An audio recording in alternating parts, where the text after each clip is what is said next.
जय हिंद दोस्तों, global affairs में आप सभी का स्वागत है और मैं हूं सलमान। तो फाइनली भारत और पाकिस्तान ने सीज़ फायर एग्रीमेंट कर लिया।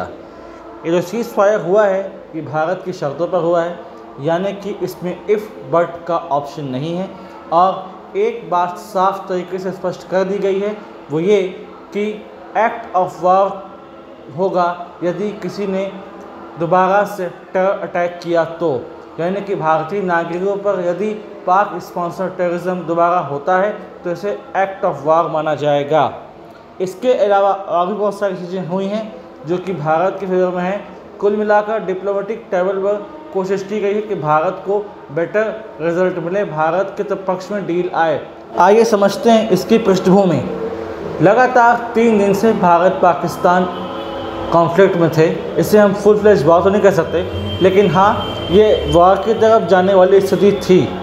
3 दिन बाद पाकिस्तान को लगा कि उसके हाथ से स्थिति अब फिसल रही है। पाकिस्तान ने न्यूक्लियर हमले की धमकी दी। उन्होंने न्यूक्लियर कमांड कमेटी की बैठक बुलाई, कोशिश की कि दूसरे देशों पर, खासकर अमेरिका पर एक प्रेशर बनाया जाए कि वो सीज़ फायर के लिए भारत को मनाएं।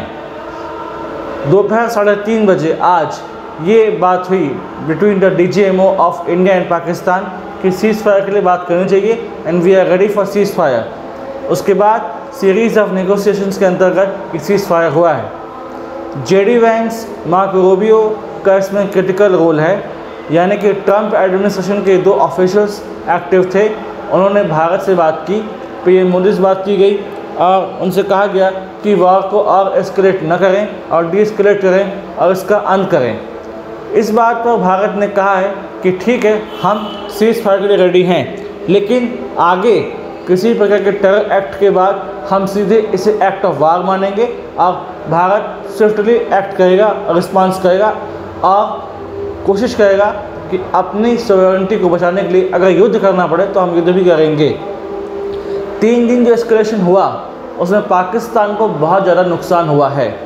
12 एयरबेस हैं पाकिस्तान में, 12 में से 8 एयरबेस पर इंडियन आर्म फोर्सेस ने अटैक किया। सरगोधा, चकलाला, रफ़ीकी, शमशाद एयरबेस जितने भी हैं उन पर अटैक किया गया और ये दिखाया गया कि इंडिया ने सुपीरियर एयर डोमिनेंस दिखाया है। इंडियन आर्म फोर्सेस का डोमिनेंस हमेशा से रहा है। S-400 आकाश एयर डिफेंस ने स्विफ्टली काम किया और भारत को शील्ड दी, प्रोटेक्शन प्रोवाइड की अगेंस्ट पाक मिस एडवेंचर। पाकिस्तान ने फतेह 2 मिसाइल लॉन्च की थी, लेकिन वो भी इंटरसेप्ट की गई इन सिरसा, हरियाणा। इसका टारगेट दिल्ली था, लेकिन हमने अपनी राष्ट्रीय राजधानी को बचाया।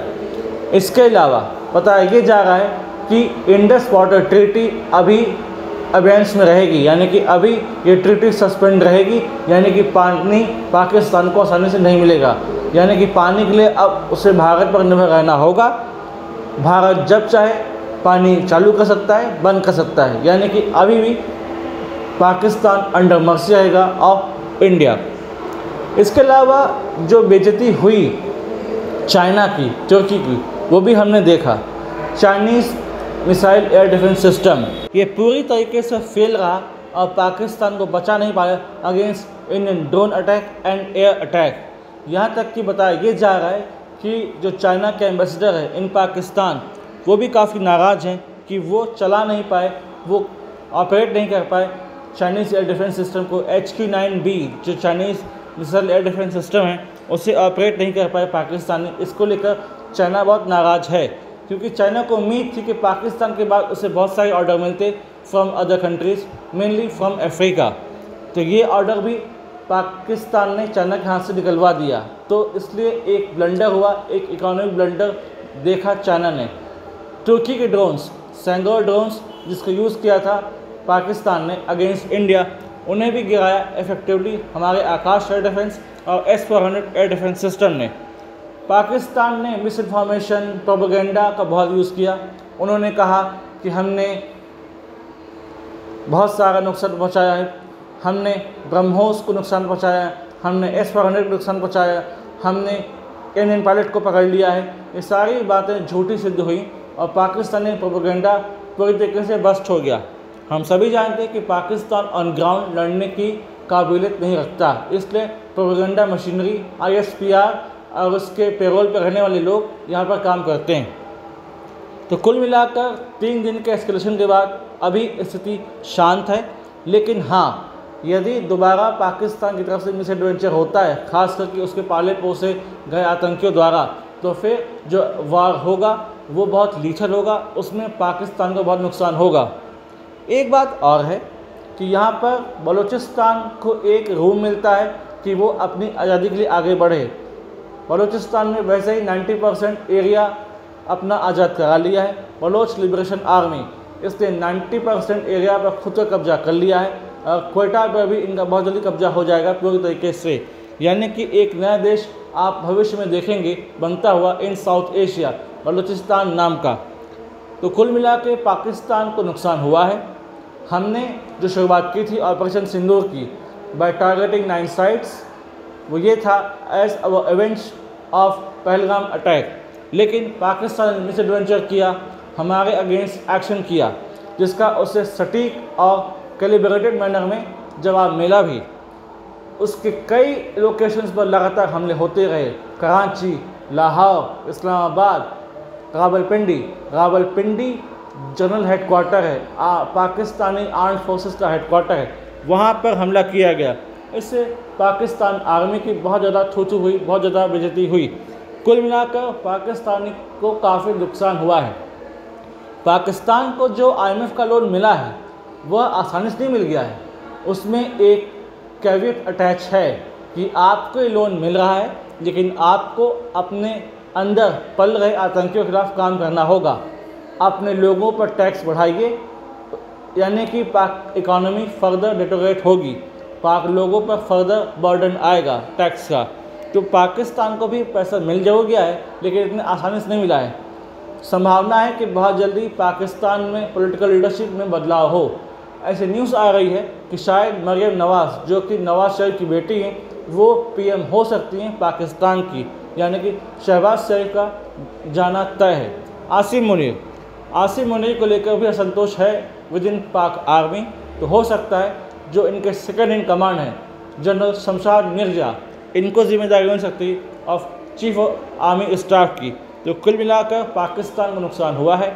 हाँ, कुछ एस्पेक्ट में अगर हम कहें तो हमारे पास मौका था कि हम POK एक्वायर कर लेते, लेकिन इन नेक्स्ट टाइम जरूर ऐसा मौका आएगा जब हम POK को एक्वायर कर लेंगे। अदरवाइज़ हमारे पास एक अपर एज है, अभी भी हमने बहुत सारे अपने कार्ड्स नहीं खोले हैं। अमेरिका को भी बता दिया गया है कि अब वो समय जा चुका कि आप प्रेशराइज करेंगे हमको, आसानी से हम मानेंगे नहीं। और ऐसा कहा जा रहा है कि आने वाले समय में हो सकता है भारत को एक अच्छा ट्रेड डील मिले फ्रॉम USA, यानी कि एक अच्छा ट्रेड डील कंक्लूड हो between India and USA।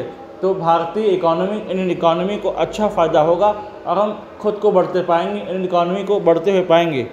Overall 3 दिन का एस्केलेशन में बहुत सारे अप्स डाउन्स हमने देखे, हमने उनका काउंटर अटैक फेल किया, पाकिस्तान के एयर अटैक को हमने न्यूट्रलाइज किया, उनके military installation air defence system को बर्बाद किया, उनके 8 एयरवेज पर कम्प्लीटली एयर डोमिनेंस अपना शो किया। इससे पता चलता है कि इंडियन आर्म्ड फोर्सेस की तैयारी टॉप नॉच की थी विथ अपर एज, और अब हम एक डोमिनेंट पोजीशन पर हैं जिसे कायम रखा जाएगा। अभी ये डेवलपमेंट इन ट्रांजिशन है, इससे बहुत सारे जुड़े एस्पेक्ट सामने आने वाले हैं कुछ दिनों में जो कि वाइटल होंगे, और जब सामने आएंगे तब आपके लिए क्लैरिटी और ज़्यादा आसान होगी समझना कि इस सीज़ फायर के साथ क्या क्या एस्पेक्ट्स जुड़े हुए हैं। और तब मैं आप लोगों के लिए एक डेडिकेटेड सेपरेट वीडियो इस पर बनाऊंगा ताकि आप लोग समझ पाएँ इसका क्या सिग्निफिकेंस है। Thanks for watching.